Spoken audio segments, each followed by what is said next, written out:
ভাড়া। এই জন্য এই দেশ 2024 সালে ছাত্র জনতা, শিক্ষক শিক্ষার্থী, অভিভাবক এবং সাধারণ জনগণ এই 16 বছর তারা অশান্তিতে বসবাস করেছিল। এই জন্য তারা যার কাছে যা আছে আপনার ইট দিয়ে, পাথর দিয়ে, বাংলার বাঁশ দিয়ে ক্ষমতার মসনদকে ভেঙ্গে চড়ে চুরমার করে স্বাধীনতা ফিরিয়ে এনেছে। ঠিক কিনা বলে ভাইরা? আপনাদের মনে রাখতে হবে আমার ভাইরা। রাগ করতেছেন? এলে বলবো, বিশ্বাস করেন ভাইরা আমার, এই 16 বছর আমাদেরকে মসজিদে কথা বলতে দেন। আমি যতটুকু জানি এই মসজিদে না, আপনাদের মসজিদের ম্যানেজিং কমিটি, মুসল্লি, সমাজবাসী অনেক ভালো। আলহামদুলিল্লাহ, আলহামদুলিল্লাহ, সুম্মা আলহামদুলিল্লাহ। আমি আমার জীবন যতদিন দেখেছি সারা বাংলাদেশের মধ্যে শতকরা 90.5% মসজিদ থেকে কিন্তু হক কথা বলতে দেয় না এই বামপন্থীরা। ঠিক কিনা বলেন ভাইরা?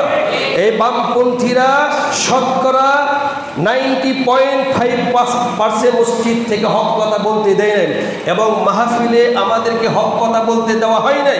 মাহফিলে যদি কোনো ব্যক্তি হক কথা বলেছে, এই বামপন্থী, নাস্তিক, মুরতাদ এরাই তাফসিরুল কোরআনে মাহফিলে বাধা দিয়েছে এবং আলেমদের উপর নির্যাতন করেছে। ঠিক কিনা বলে ভাইরা? নির্যাতন, সীমালঙ্ঘনকারীকে আল্লাহ পছন্দ করে না। সীমালঙ্ঘনকারীকে আল্লাহ তাআলা পছন্দ করে। আল্লাহ, আমার ভাইরা, জুলুম কে আল্লাহ তাআলা হারাম করছে। জুলুম কি হচ্ছে? কারো প্রতি কোনো জুলুম করা যাবে না। কারো প্রতি কোনো জুলুম করা যাবে না। কোনো ধর্মের প্রতি, ধর্মের মানুষের প্রতি কোনো জুলুম, অত্যাচার, নির্যাতন করা যাবে না। যার যার মতে যার যার ধর্ম সুন্দর করে পালন করবে। কথাটা কার? আল্লাহ পাকের। দিন কমপ্লিট, দিন কমপ্লিট। আপনার ধর্ম আপনি মানবেন, হ্যাঁ, এই জন্য যার যার ধর্ম সে মানবে। আপনারা জানেন, আমি খুব দ্রুত গতিতে কথাগুলো বলবো। এই দেশের মধ্যে ধর্ম নিরপেক্ষবাদ কায়েম হয়েছিল এই বর্তমান সরকারের সময়। এখন কথা বলতে পারবো আমার ভাইরা, ধর্ম নিরপেক্ষবাদ একটি কুফরি মতবাদ। বাংলাদেশের সমস্ত হাফেজ, কারি, মাওলানা, মুফতি, মুহাদ্দিস, ইসলামী স্কলার, যত মাযহাব এবং যত লামাযহাব আছে সকলেরই একমত, ধর্ম নিরপেক্ষবাদ একটি কুফরি মতবাদ। প্রত্যেকেই ধর্মের পক্ষেই তো থাকে নাকি? ধর্ম নিরপেক্ষ কি বলা হয় জানেন? দুইটা লোক ঝগড়া করতেছে, সেখানে একটা লোক ছিল, ওই লোকটা যদি কার পক্ষে কথা না বলে, ওই লোকটা যদি কারো পক্ষে কথা না বলে, তাকে কি বলা হয়? কথা বলতে বুঝাইতে পারি না। দুইটা লোক ঝগড়া করতেছে, একটা লোক সেখানে উপস্থিত ছিল, ওই লোকটা যদি কারো পক্ষে কথা না বলে, লোকটাকে কি বলা হয়? নিরপেক্ষ। আর লোকটা যদি কারো পক্ষে বলে, সে নিরপেক্ষে থাকে না, পক্ষেই থাকে। তাহলে প্রত্যেকটা ধর্মের লোক ধর্ম অনুযায়ী ইবাদত করে, ধর্মের বিপক্ষে থাকে না, পক্ষেই থাকে। ধর্ম নিরপেক্ষবাদ এটা সেকুলারিজম অর্থ করা হয়েছে ধর্মহীনতা, ধর্ম বিরোধিতা। যত বিরোধিতা আছে ধর্মের সাথে, ইসলামের সাথে বিরোধিতা করা হয়, তা আমরা এই 16 বছর পেয়েছি। ইসলামের সাথে, ধর্মের সাথে ক্ষমতার মসনদে যারা বসেছিল তারা বিরোধিতা করেছে। ঠিক কিনা বলেন ভাইরা?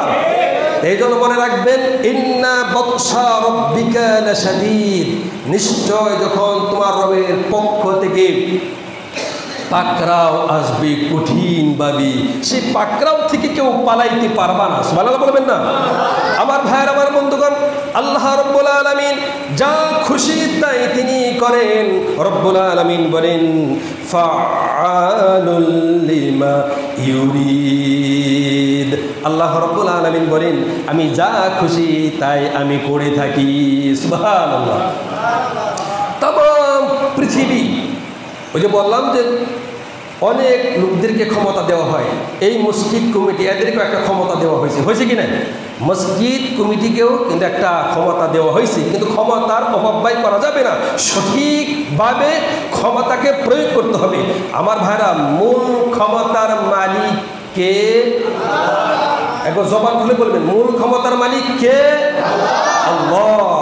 এটা আমার কথা নয়, মূল ক্ষমতার মালিক আল্লাহ সুবহানাহু ওয়া তাআলা, তার হাতের মুঠার মধ্যে। কিসের মধ্যে?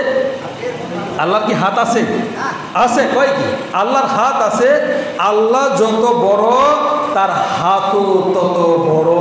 আল্লাহর পা আছে, আল্লাহ যত বড় তার পাও তত বড়। কিন্তু এই কাইফিয়াত জিজ্ঞেস করা জায়েজ না হারাম, যে আল্লাহর হাত কত বড়, আল্লাহর পা কত বড়। আল্লাহ যত বড়, কথা বল লাগে, আল্লাহ যত বড় তার হাতও তত বড়। আমার কথা নয়, শুনুন, রব্বুল আলামিন কোরআনুল কারীমকে যদি জিজ্ঞেস করি, কোরআন এই মূল ক্ষমতার মালিককে, তুমি কি বলে দিতে পারবে এই ক্ষমতা কার হাতে? মূল ক্ষমতার মালিক কে? তুমি কি বলে দিতে পারবে? কোরআন তার জবাব দিচ্ছে। রব্বুল আলামিন বলেন, তাবারাকাল্লাযী বিয়াদিহিল মুলক ওয়া হুয়া আলা কুল্লি শাইইন কাদির। আল্লাহু আকবার। রব্বুল আলামিন বলেন, তাবারাকাল্লাযী বিয়াদিহিল মুলক ওয়া হুয়া আলা কুল্লি শাইইন কাদির।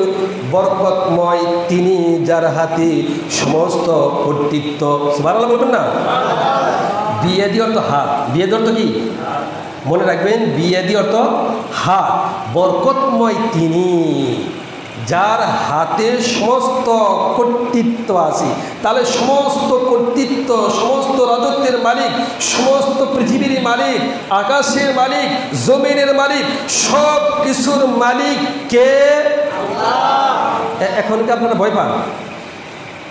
ভয়ের দিন গেছে আমার ভাইরা।